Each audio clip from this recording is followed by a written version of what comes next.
All right, so let's read it. It's very easy to read, so we can just go straight into it. Grama Katha na shunibe, grama barta na kahibe, bhalo na kaibe ar, bhalo na paribe.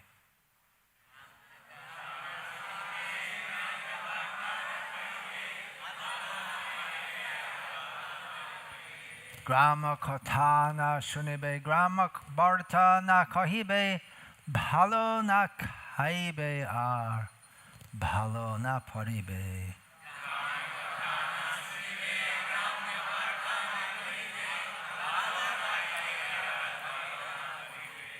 All right, I won't read the word for word translation because you can understand it, right? Everything is very clear.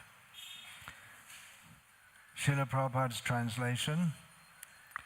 This is Sri Chaitanya Mahaprabhu speaking to Raghunath Das Goswami when Raghunath Das Goswami requested some instructions regarding his behavior,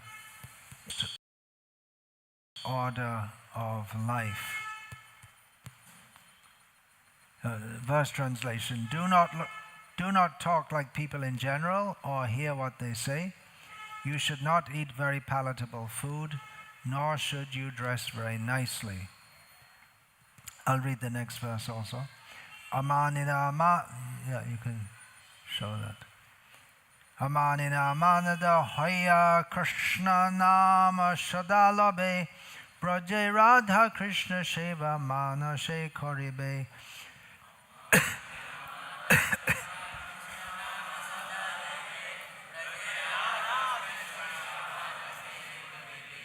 Do not expect honor, but offer all respect to others. Always chant the holy name of Lord Krishna, and within your mind render service to Radha and Krishna in Vrindavan.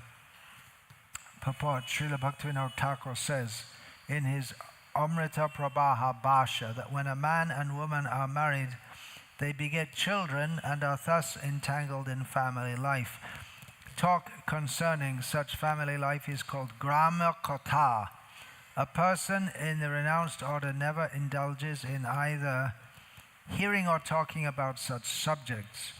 He should not eat palatable dishes, since that is unfit for a person in the renounced order. He should show all respect to others, but should not expect respect for himself. In this way, one should chant the holy name of the Lord and think of how to serve Radha and Krishna in Vrindavan.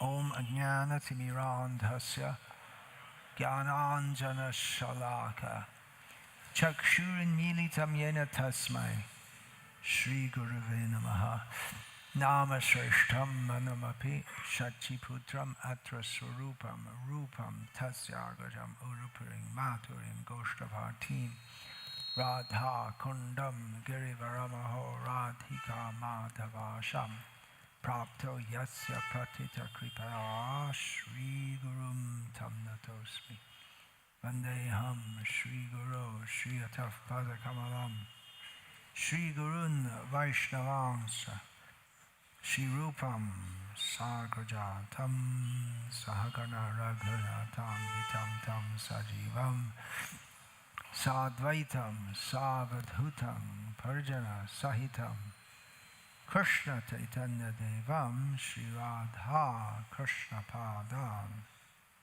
Sahagana Lalita Shri Vishakhan Vitamscha Guru Vaishnav Bhagavan Tina Smarane Hoy Bigna Vinashan Anayashe Hoy Nijavan Chita Puran Hare Krishna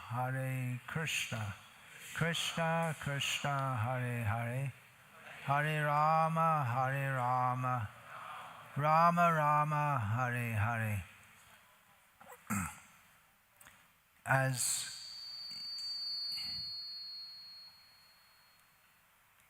As indicated in the purport which Srila Prabhupada gives, he's quoting Srila Bhaktivinoda Thakur. it is inevitable for married people to speak Gramya Katha, matters concerning the gram. The gram in this case, which literally means conglomeration. When people come together, then there is... You're translating that into Russian. For who? Okay. Is it being recorded? Good.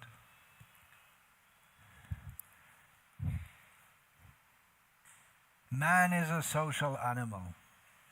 I don't know who some English writer wrote that, and Srila Prabhupada would quote that. And it's pretty much axiomatic. Do you all know what axiomatic means? It means self-evident.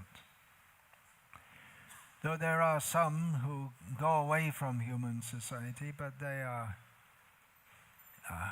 very rare. So when people come together, there's some kind of social interaction, inevitably. And different people do different things in society. In modern society, it's very complex, unnecessarily complex. But there has to be discussion for the society to run on. And there has to be some level of trust, or at least friendship, or trust at some level, that when you meet someone in the street, that they're not going to shoot you dead. Now that's becoming increasingly hard to trust in the United States of America. But generally we trust that other people won't attack us, and neighbors, they'll say, when they happen across each other, we'll say, "Good morning, how are you? I hope you're well." They don't really care, but, well, especially in the modern age, people don't care. But they say things like that. Next door neighbors, if you know what such a thing is, because in the modern cities, people live in apartments and they live next door to each other, they don't talk to each other, and they don't know each other's names. And in the village, it's not really next door neighbors, but just everyone is neighbor, so to speak. And the children will run in and out of different houses, playing. They don't know they don't see any big difference between their parents' house and that of others. But there will be interactions. For instance, you didn't tie up your cow properly, and so the cow escaped and is eaten. Someone might to send the cow out, and then there's a neighborhood dispute. And such things happen, so there has to be a gram panchayat or some such thing to solve such disputes. And in this way, Gramya Katha will go on. There has to be. It's unavoidable. When we're living in the gram, which means people living together, there has to be some discussion of how we live together. And there may be some such discussion, just like, Himanatsen, how are you? Kaise ho, how are you? And say, well, I don't know, in Kolkata or in the Bengali villages, people used to share their information about how they're passing stool, and the color of their stool, and if there are worms in their stool, it was major. Just something, conversation points. And in England, traditionally, to talk about the weather. It's a nice day today, isn't it? Yeah, but there's rain expected. And this way, it's just for making some nice feeling. for social interaction. People, they don't just interact like robots on practical level, but they like to have some chit-chat, just to be friendly. These instructions, the Chaitanya Mahaprabhu was giving to Bhakti, is especially for him in the renounced order of life. Vairagi, the word is used, Vairagi, one was left the mainstream human society to concentrate on spiritual advancement. So such a person is advised not to hear such talks and not to speak them, so don't get involved in them. The Vairagi is also advised, or actually ordered here by Chaitanya Mahaprabhu, don't eat well and don't dress well. Right? Did he or didn't he? No, he did. You don't believe it. Well, it is recounted that one time, you know this? You're nodding your head. One time he did dress up in fancy clothes, shocking everyone. When there's Bhakti, maybe he knew from his previous life he was set up in a grain merchant, Vaishya, like that. So he said he did this as a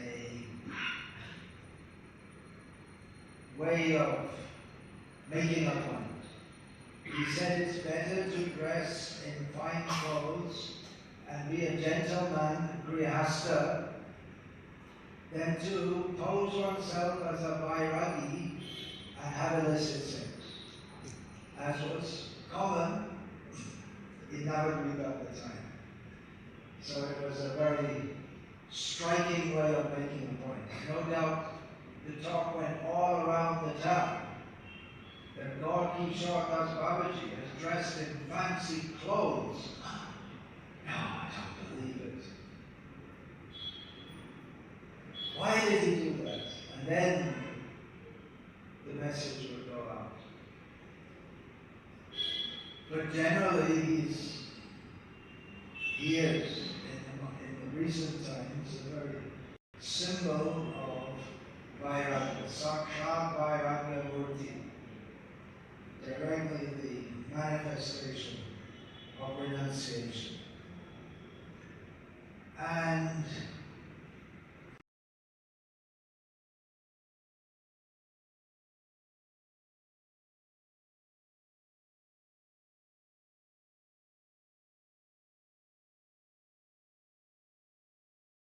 they couldn't.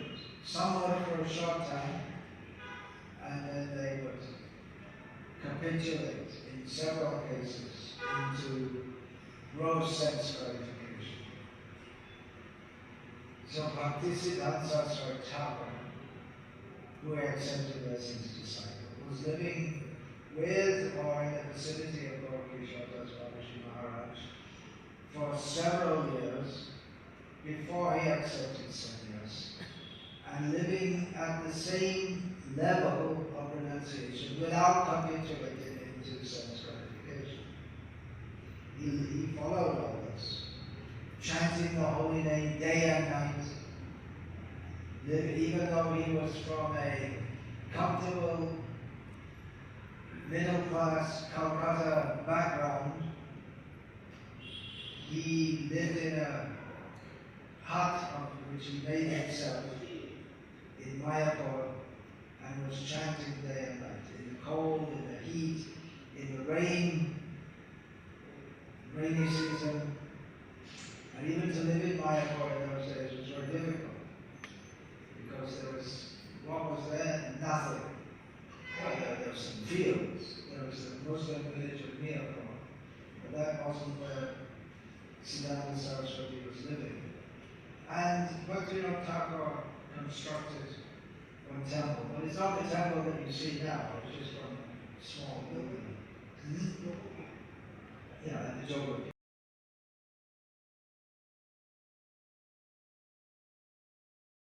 That was constructed later.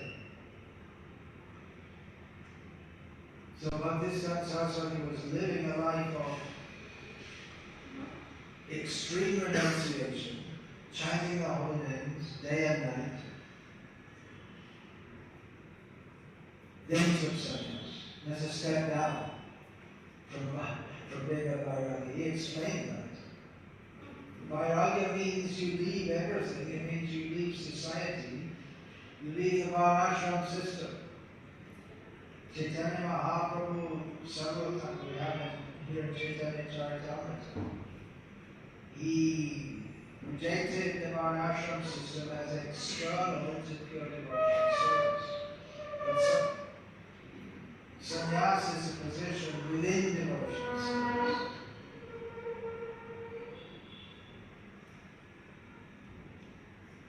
Hare Krishna. So Bhaktisiddhanta Saraswati, who was criticized for this, said that we're accepting this position of sannyas to show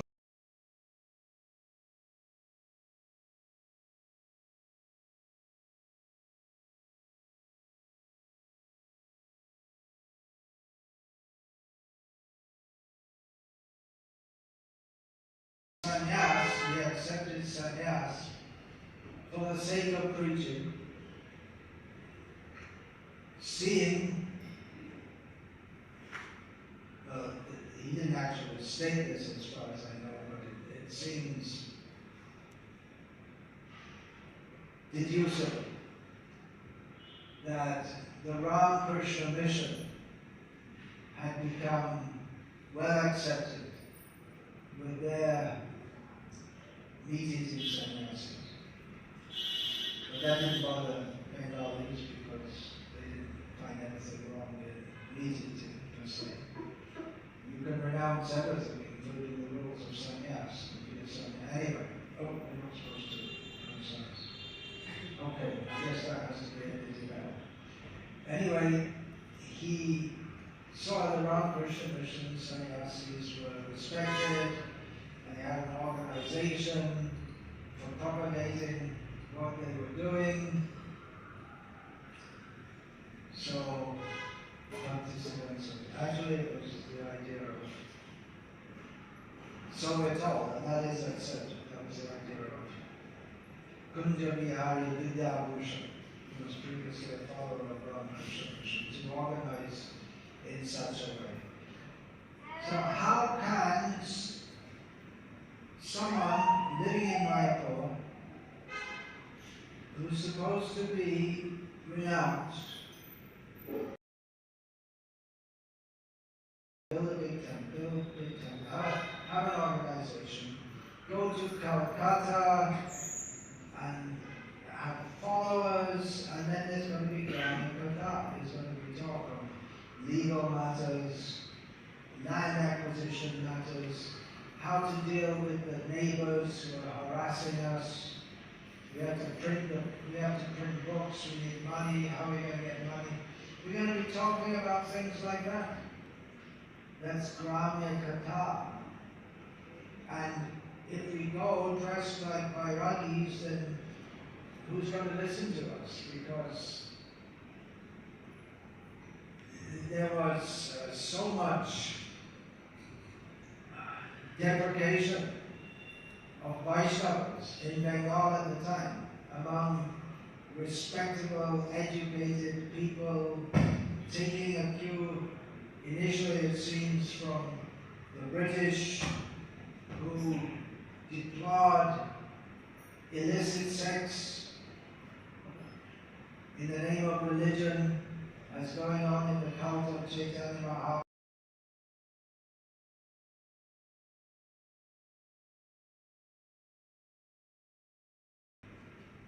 Bengalis were British educated, those who were influential in society, and they all adopted this and said that this Vaishnava religion is so bad because it encourages this success in the name of religion. So it consists of social reform. No one would have respected him. They were disrespected. So he took the similar to that in the Maharaj society. He's well respected in the Bhakti society. And he preached Krishna consciousness, also speaking against the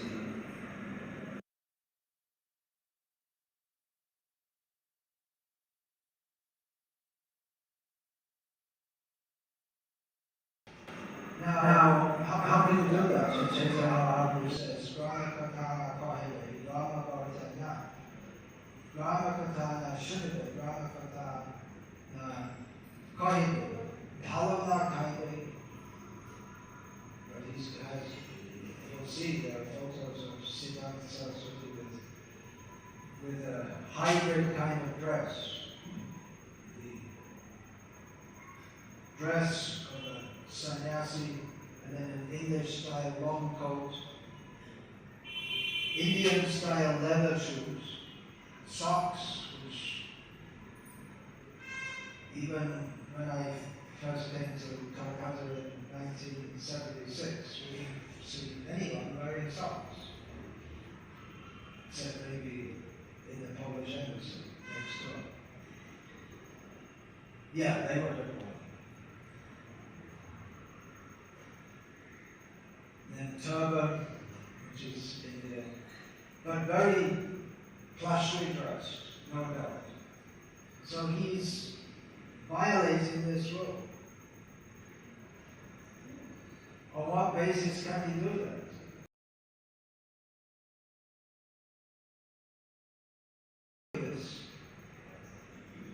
Of thinking of Krishna and chanting the holy names of Krishna. But what about do not expect honor? He did all this so that people would honor him. Because if they don't respect you, how will they listen to your message? So how did he justify all this? On the basis of Rupa Goswami, Anasakta Sadishaya, Anyata Anuparinjita, Vivanda Sambandhe Yuktam Vairagyam Uchyate. That at heart one is unattached to anything, but one sees everything in relation to Krishna and uses everything in Krishna's service. So everything can be used in Krishna's service. Srila Prabhupada even said that the atom bomb can be used in Krishna's service. I can't imagine how, but Srila Prabhupada said it. So let's not discuss that now. But the idea that everything can be used in Krishna's service means Bhaktisiddhanta Saraswati said that all the good things of the world should be used by Vaishnavas, which it just seems to be just the opposite. But again, for the sake of preaching. Now, if we don't have opulent temples, then no one will take us seriously. One reason why ISKCON is taken seriously in India at the present time is because we have big temples. Otherwise, it could have been forgotten by now. Srila Prabhupada, during the construction of Krishna Balaram Mandir in Vrindavan, that was over 50 years ago, because it's just coming up, the 50th anniversary of the opening. So he was asked, why are you building an opulent temple when the 6 Goswamis here in Vrindavan, they would live under a tree every night? And Srila Prabhupada said, I can sit under a tree and speak, but you won't come and hear. You won't be interested. This is for you, to attract you. And he also wanted to make facilities for his Western disciples, who he said couldn't be expected to live at the level that Indians are accustomed to live. Nowadays, Indians also can't live at the same level that they used to. If the electricity goes off and there's no electric fan, and it doesn't go off much nowadays. It used to be, it didn't come on much. Even if there was an electric connection, it didn't come on much. But they were used to such a life of difficulty. But Westerners are not used to that.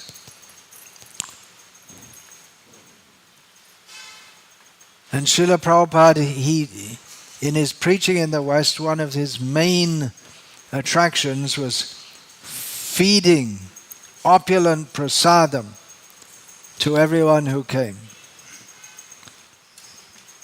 And Chaitanya Mahaprabhu says, "Bhalo na khaibe." But Srila Prabhupada understood that these people, you just can't take them immediately to the level of Raghunath Das Goswami. And he even warned, don't try to imitate. Take prasad, we should come to the level. In the beginning, it may be just feed them. Srila Prabhupada would personally feed newcomers. But after some time he instructed, well, actually you should control your eating. Don't eat too much. Sannyasis shouldn't eat nice food, but then everyone wants to feed them. At least the devotees want to feed them, and they bring the Mahaprasad plate. That is a quandary that Chaitanya Mahaprabhu also faced, because the devotees wanted to feed him with opulent food. But he said, I'm a sannyasi, I can't. It's not right for me to eat opulent food.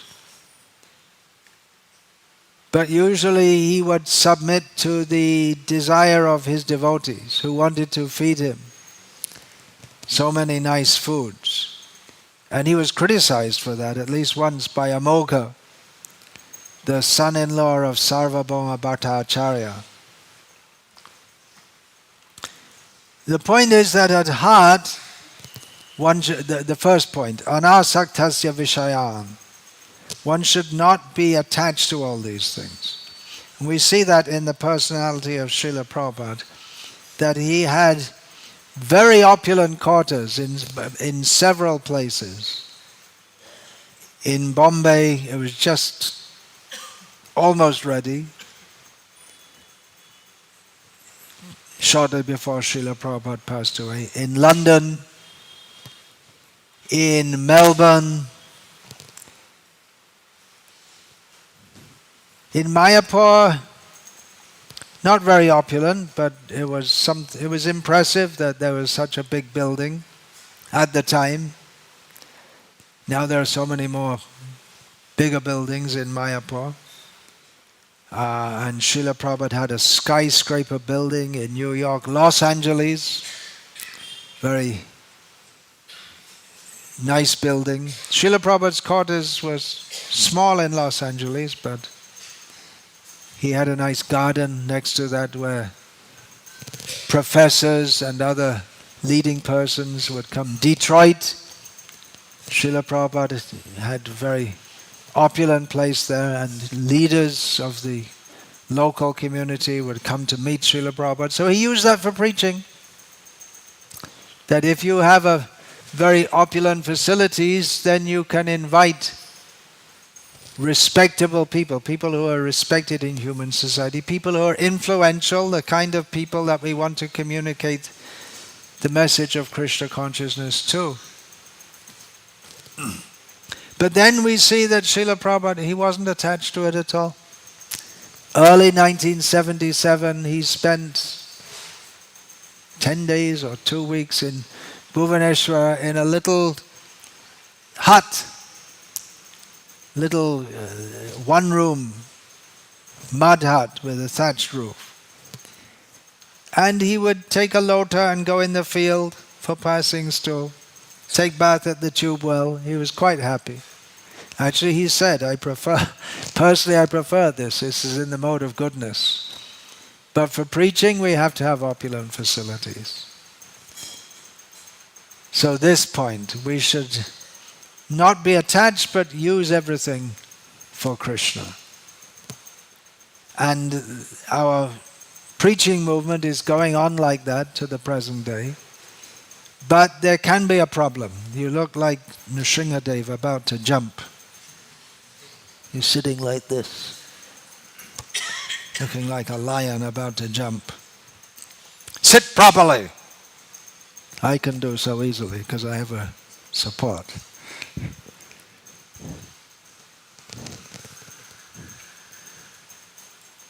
But there are problems. Why people take to Vairagya in the traditional sense, very simple. Having nothing. Maybe the 6 Goswamis of Vrindavan. Kopin Katha. These were their possessions. Maybe Kamandala also. It's Kopin and Katha is for the winter. You need that. I think you don't have that in Bengal. In the villages, they may still have. In the poor villages, they may still have. You know what that means? Katha, Bengali word. It means when all the cloth gets torn, you don't just throw it away, but you keep it, and then you can make one, just like a leap out of old cloth, quilt, and that's called a Katha. You stuff it with old cloth, which can also use for wiping the floor, and there are other things also which I won't say. So they had no possessions, they had no residence. So they would live under a different tree, or Sanatana Goswami, he stayed for some time near Manas Sarovar, and Rupa Goswami stayed for some time at Nandagram, but very, very simple. Then less problems. People, they like to have a big building, and if you have a big building, then you have to have so many servants, you have to manage them all, then you have to have a manager, and the manager, you have to watch that he's not cheating you. So many headaches come. In acquiring wealth, there's effort and headache and competition and envy, exploitation may be there. And when you have wealth, it's again a headache. How to protect it from thieves, from the government, from your family members. Your children want you to die so they can get the inheritance. So many headaches. And in more with modern currency, because you're always afraid that the government might devalue the currency or remove notes out of circulation, or anyway, how can you keep up with inflation?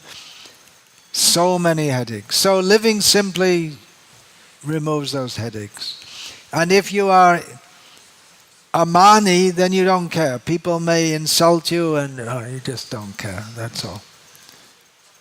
Generally you don't live among other people and they will insult you. Who is this irresponsible fellow?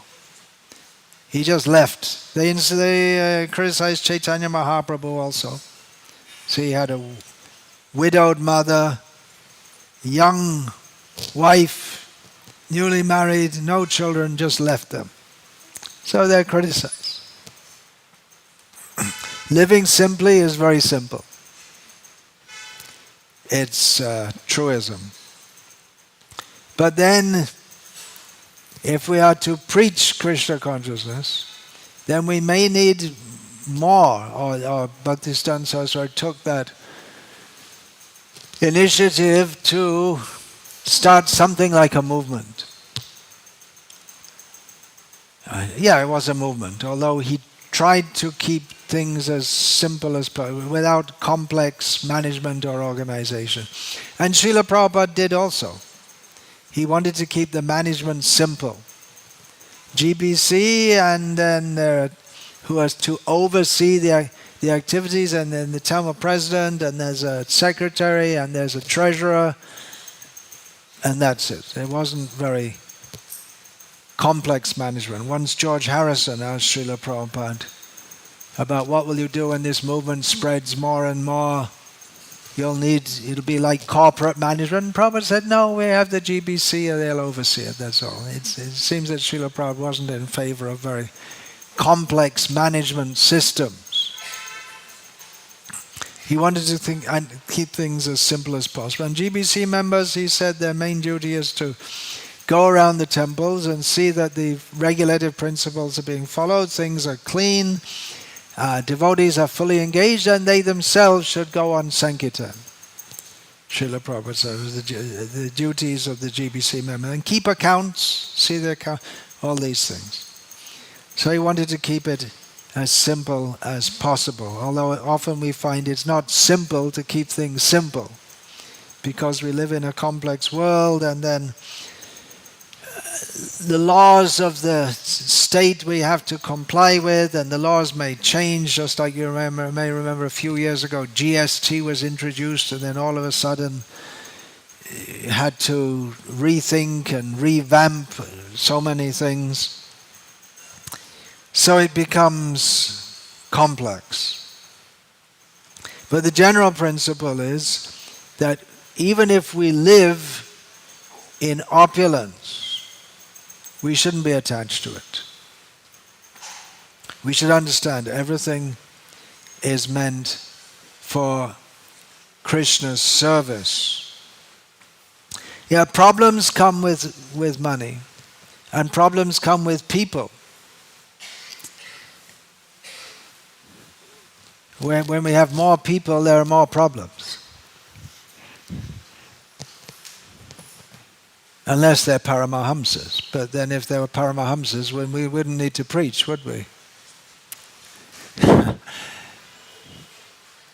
And then in the Brahmachari ashram, things should be quite simple, because brahmacharis don't have many needs. But then you have to preach. Preach means you have to go broadly. And there's congregation, and congregation means complication, because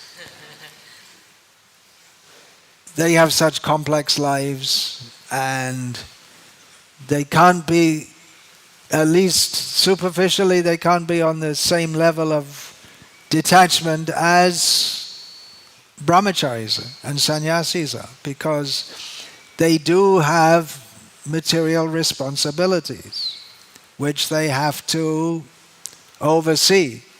And it takes up so much of their time and energy. And from the broader society, they're getting one message, which is work hard, make money, enjoy life. And from the devotees, they're getting a message, serve Krishna, understand everything in this material world is temporary. There's no real meaning to anything that's going on in our temporary lives. The real meaning is our eternal relationship with Krishna. And it's hard to get people even to follow basic regulative principles. Especially here in Bengal, it's always been a challenge. The question of fish, what to speak of tea. And we're trying to bring people in and bring them up gradually, but people are attached to these gross sense gratification, sinful things. And even if they're not attached sinfully, they're attached piously to their family duty and so on. And that means that simultaneously they're cultivating material desires and trying to be spiritual, and it can be hard. And how to preach to them can preach like a thunderbolt. It can smash their material illusions, or it may just drive them away altogether. It's a risk.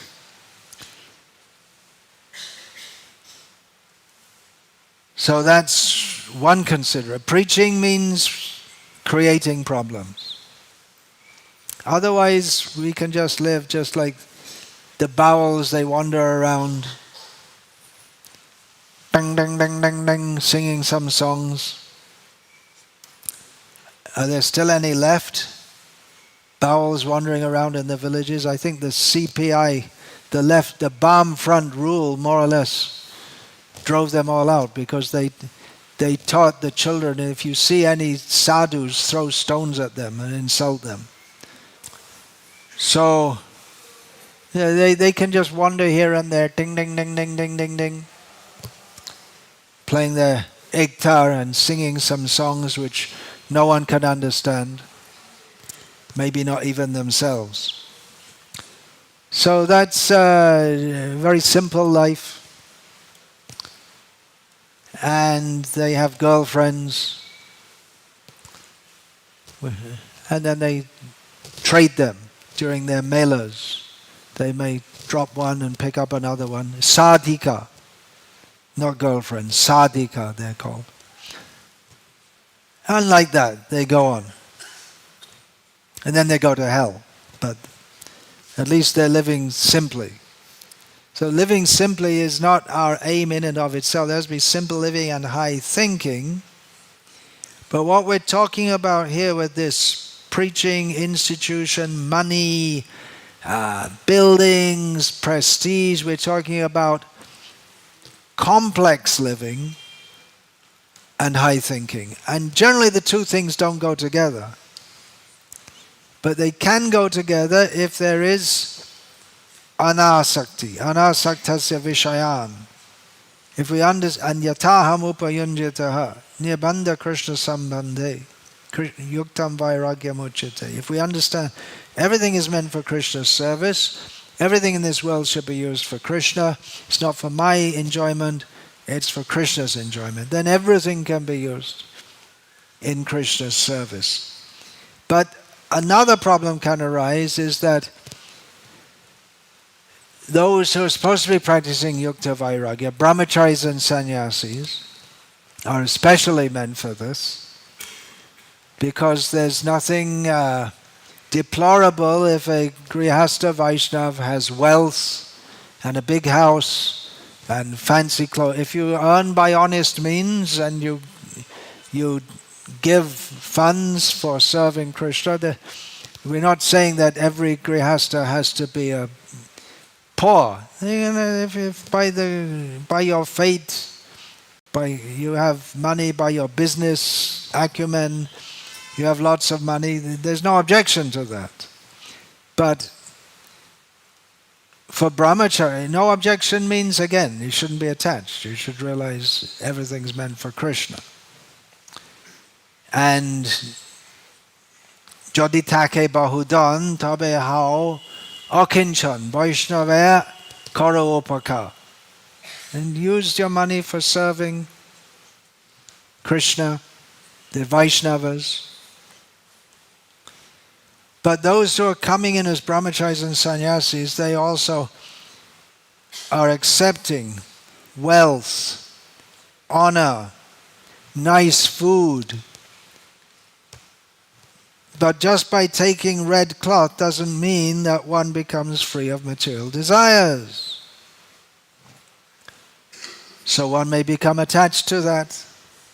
It's very dangerous. And eating nice food, that is prescribed for spiritualists, eating opulent food, because there is the jiva udara upasta, warned in the first verse of Upadeshamrita. First of all, the tongue desires nice food, and then you're eating and eating, and you get a sense of pleasure as the stomach fills up more and more and more and more, and then there's pressure on the genital, and by eating so much, one's genitals are agitated. So don't eat well. eat simple food, sattvic food. But Srila Prabhupada found that for bringing people in the West especially, giving them all palatable food was required. Krishna prasadam, but palatable food. And also, it's not that everyone in India is a Vairagi, if you hadn't noticed. People like to come for eating nice food. I first came to India in 1976. We always used to hear how people are starving in India, and then you go out in Bora Bazaar and you see there's so many varieties of food which I'd never dreamed could exist. Anywhere you go, the Bombay chapati and everywhere, all kinds of food and people eating so many different things. Of course, in those days, there was a lot more poverty in India, and Palona Kaibe was the default for many people. With the influx of Hindus from Bangladesh still hadn't been absorbed. Kolkata was overcrowded. People were living on the streets, literally, living in just some garbage. They got together and made little houses, and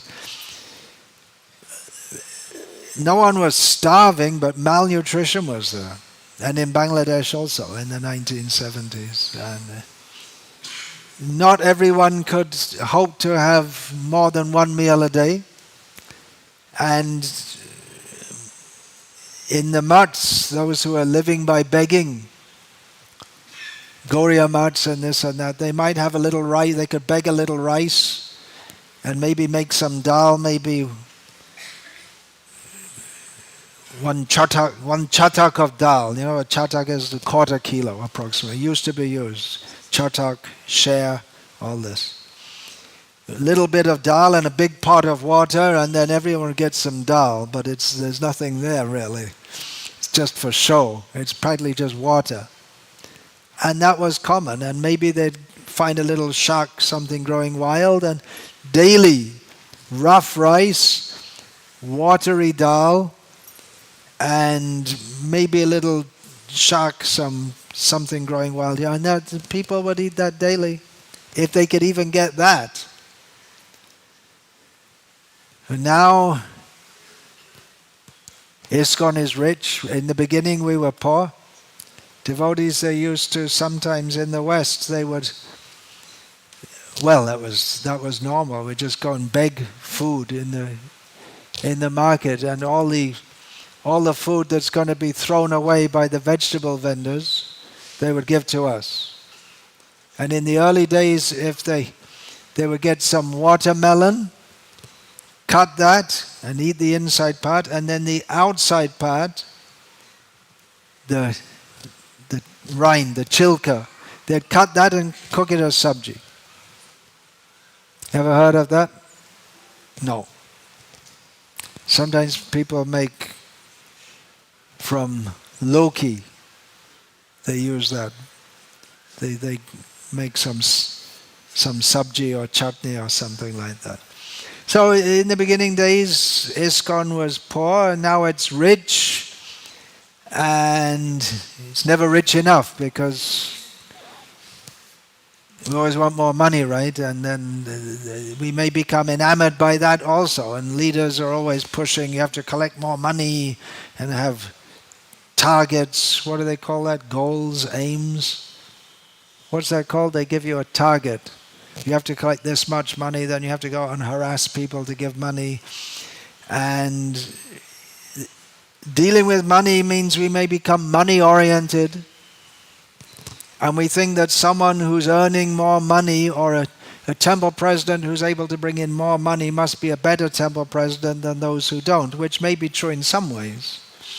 But we should remember that our aim is not to have money and build buildings. That's only a means to the goal, and we're supposed to be people-oriented and not money-oriented. But the tendency may be to forget that. And with money, the two things, they tend to come together. Kanaka kamini. We're always warned about the dangers of kanak, gold, money, and then kamini, women, especially seeing women as desirable objects for sense gratification.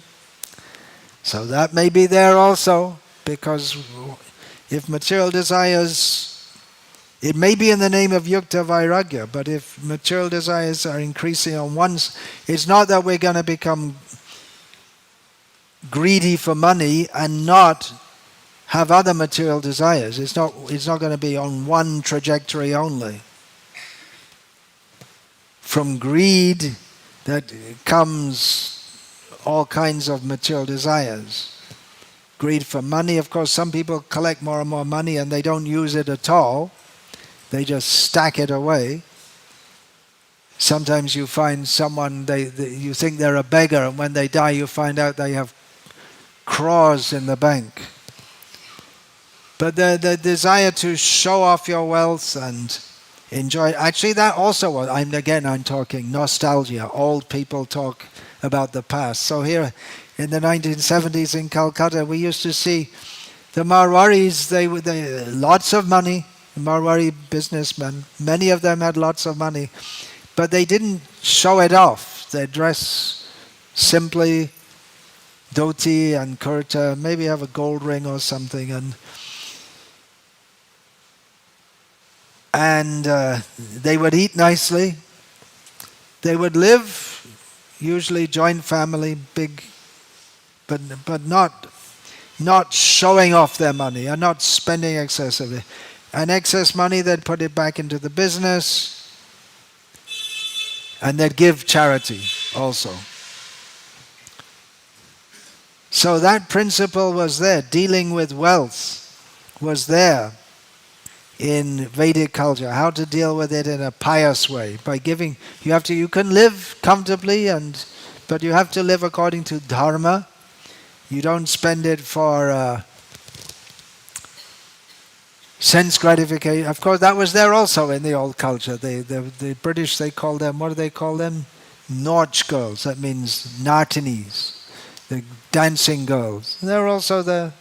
Some people would watch them and they doubled up as prostitutes. So it was there. But respectable people, they don't indulge in such things. There are different levels. But here we're talking about vairagis. Don't talk nonsense. How to keep the line. When we're talking about legal matters, then we may have to be someone in ISKCON should understand legal matters very well, like the temple president of this temple, Dayaram Prabhu. He understands legal matters very well, by necessity. Someone is required for that. Someone should know how to oversee accountants so they don't cheat us, because they can do. Someone should be expert in all these things. And it's so many different, but then where do you draw the line? You're an expert in computer stuff, and then you have to discuss about computers and this and that. Where do you draw the line? You may spend 1 hour discussing with someone about some software, some new software or something like this. That may be very useful for your service, but then how far do you go on? What's the solution to all this? The solution is that at least we should all rise early, chant 16 rounds, discuss Krishna consciousness in the classes, keep everything in perspective, and listen to instructions like this. That nice food may be there, Krishna Prasad, and in one purport here in Chaitanya Charitamrita, Srila Prabhupada says that the Mahaprasad that's for the Grihastas, not for the sannyasis. Sannyasis should eat simply. As a sannyasi, it's really hard to eat simply, because everyone they want to come out of affection, they want to cook so many things and feed you. But then the human body doesn't run on rich food all the time. Maybe Srila Prabhupada had that once a week, there can be a feast. This is in the West. Otherwise, daily, Prabhupada said that we could have chapatis, dal, rice, sabji. That was it. Simple. Daily. And once a week, a feast. And that way, the body remains nourished, but not overstimulated with foods which... When I was new in this movement in London, I asked the temple president in our central London temple, in which it was famous for the prasad, was so famous that devotees traveling from America to India would stop over in London for darshan of Radhalandinishwara, the deity, and to take the prasadam also. Well, it was famous. So I saw on Sundays that the devotees, they would cram their bellies, gola prajanto, up to the throat, and maybe even a little more also. And then they'd, and they'd be out of action for... Unless you take them out on, sometimes they'd take them out on Harinam Sankirtan, they'd be trying to chant with their bellies full. But anyway, I asked the temple president, why when the devotees, they just completely stuff themselves and why did Prabhupada allow this? And he immediately replied without any hesitation, because if he didn't, we'd all bloop, which means we'd all leave if we didn't have this. So we're not on the level of Raghunath Das. We can't imitate, but we should remember this, that we may be interested in so many things. And if we're preaching in society, it is also good to keep abreast of various goings on in society. Again in London, I strictly followed. I didn't read the newspaper, nothing. I didn't know anything about the news. And one guest came to the temple, and I was talking with him, and he mentioned the name of someone. And he said, Mr. Callahan. I said, who? He said, Mr. Callahan. I said, who? And he said, the Prime Minister of this country. I didn't know the name of the Prime Minister. And he thought I was completely stupid because I didn't know. And then what am I going to speak to him? So it is good to keep abreast of some such things. But how far do you go? At the time of death, we don't want to... For all we may respect the present Prime Minister of this country, we don't want to remember him at the time of death. We want to remember Krishna.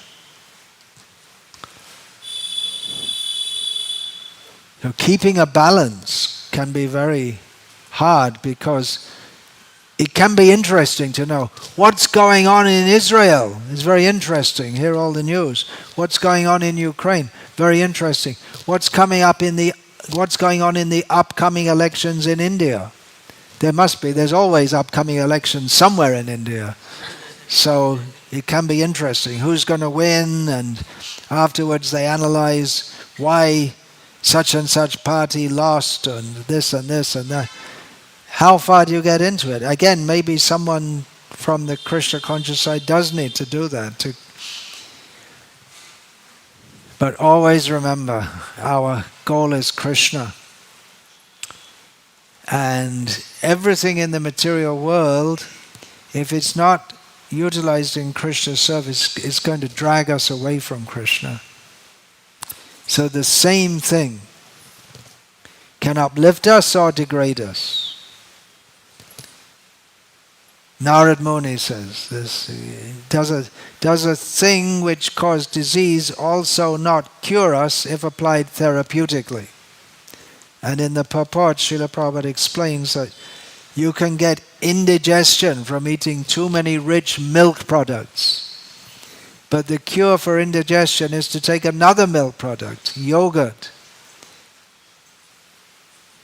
So applied therapeutically, we can have talk of this world, but always seeing the relation with Krishna. But we should also not just presume that I see the relationship with Krishna, but we have to do our daily sadhana, reading, and keep everything. Keep our mind clean and pure so that we don't become overly attracted by everything in this world. Otherwise, in the name of Yukta Vairagya, we may, unknown even to ourselves, be pursuing sense gratification. That's possible. I have to eat all this nice food so I can be strong enough to go and preach. Well, that's also true. But then how far do you take it? Then all the Mahaprasad should come to me because I'm doing the best preaching. How far do we take it? It can be a fine line. Maya can be very deceptive. Hare Krishna. I'll finish there as we're going over time. And if anyone has any question, they can. Oh, I remember. One thing I should say is that sannyasis are known as Maharaj, but you're not meant to live like a Maharaj. The traditional Maharaj with 20 wives, opulent building. They may do, not wives, but they may live in an opulent building for the sake of preaching. And sannyasis, they may have female disciples and this and that, but should always be very, very careful. The rules apply everywhere, for everyone. For grihastas also. For men and women. There has to be some separation, not mixing up. I just noticed in Mangalati this morning, it came to my mind, I'll say it now, that there's this divider in Mangalati, and men are very close to women because it's a small temple room. But at least the brahmacharis should stand away from the divider so they're not standing right next to a devotee in a woman's body, as we say. Okay, so shall I take one or two questions, or who's... Well, no one said no, so all right.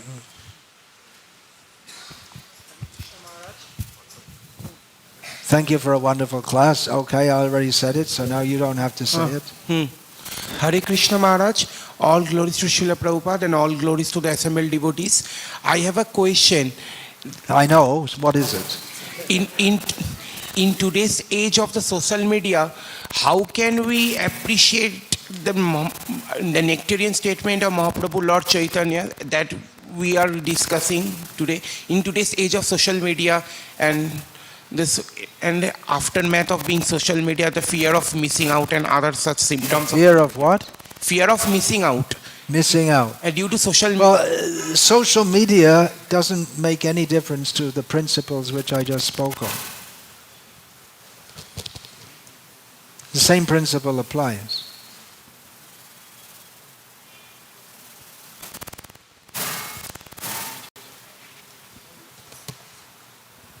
Use it in Krishna's service if you can. If not, leave it and don't overindulge any more than you need to. That's all. It's the same. There's nothing.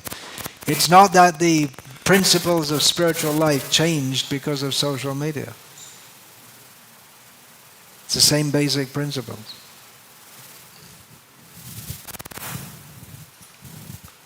Okay.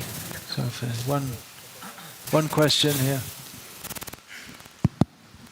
Guru Maharaj, I want to check one thing, that since this is our Krishna consciousness movement and it is like a Vaikuntha, right? We know Krishna is there, it's a Vaikuntha atmosphere.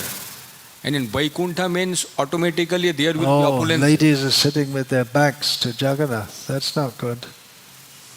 Somehow you have to sit without showing your back. So our means where there is Krishna, it is a Vaikuntha atmosphere, means opulence will automatically follow.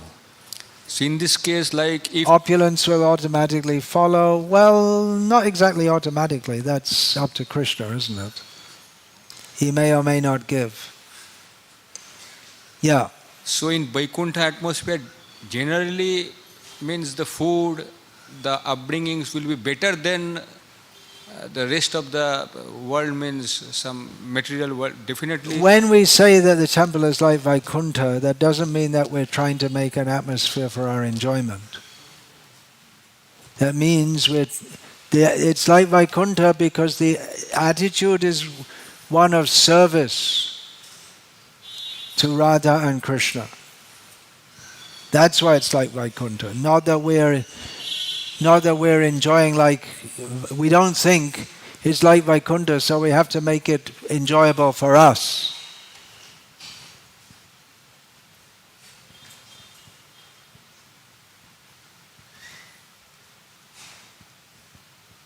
Opulent food will be there, we offer to Krishna.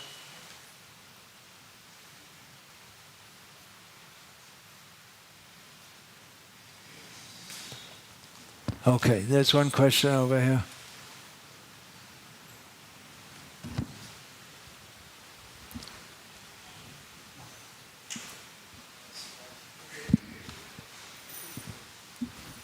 Hare Krishna Maharaj, please accept my humble obeisances.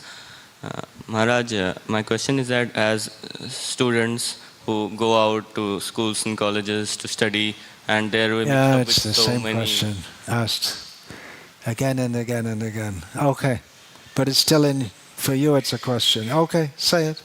we have to mix with so many others who are not into the devotional movements, and then how do we, restrict ourselves from indulging in Gramya Katha and this thing? You can go to the college in Tilak, if they allow you, and a dhoti. And then they'll say you're mad, and they won't want to talk to you. No, seriously. If you're brave enough and they allow it, why not? What does Bhaktivinoda Thakur say? That Bishoye amare pagala balaya. Oh, what does he say? Dibek Duli. I can't remember. Pagala balaya amake Dibek Duli, something like this. Materialistic people call me mad and throw dirt on me. And he's praying for that. Gurudev, Kobe Tava Koruna Prakashi. When I have mercy of my Guru, the materialistic people will call me mad and throw dirt on me. Ongete Dibek Duli. That's one suggestion. Thank you, Maharaj. If whatever they say, you just talk about Krishna to them, then they'll go away from you. Or maybe they'll come.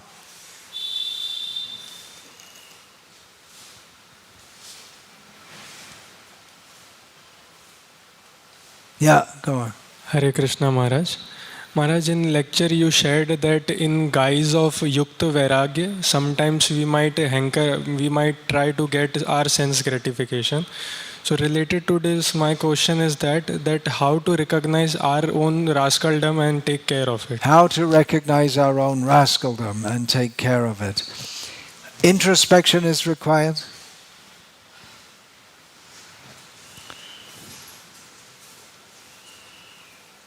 We should also be open to others pointing out such things. Okay, one question from one Mataji and then we'll finish. There's one question over here.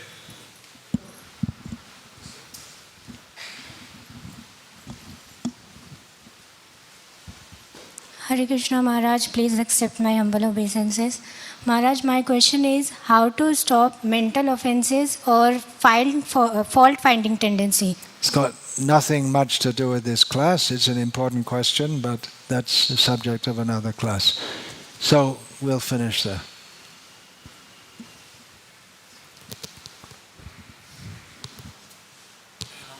Yeah, you can announce, and I'll finish and go.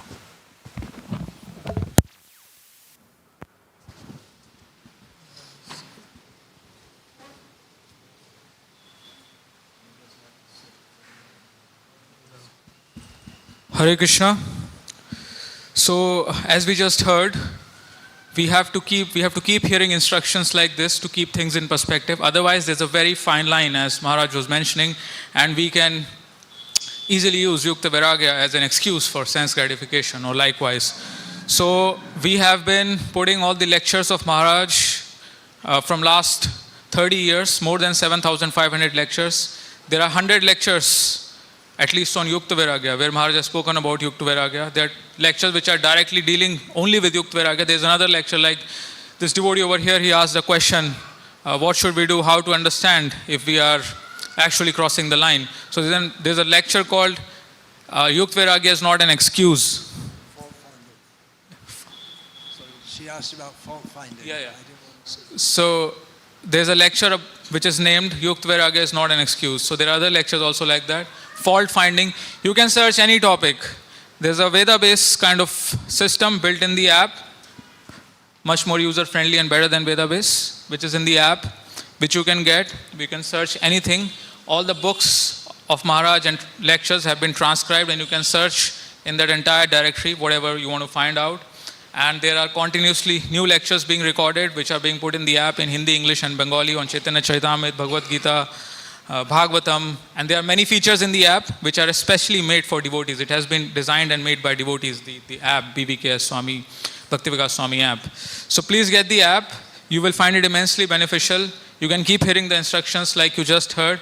You can always associate with the instructions. And we'll give you these cards with the QR code and more information about the app. You can get it. It's a free app. And apart from that, there's a documentary series which is being produced under the leadership of His Holiness Bhakti Vikasa Swami Maharaj. Just a moment. It's called God, Science and Atheism. So all the seemingly best arguments from all the best atheists out there are being systematically dismantled in this series. There's an episode coming out every Friday. We have 5 episodes already. Many of you here are into youth preaching, or yourself youth who are exploring Krishna consciousness. So this series will help you a lot. So we'll give you cards also with more information about it. Please get it, please watch it, share it with your friends. Devotees often ask young devotees how to preach. This will help you in countering the arguments that you face in schools and colleges and even beyond. Hare Krishna.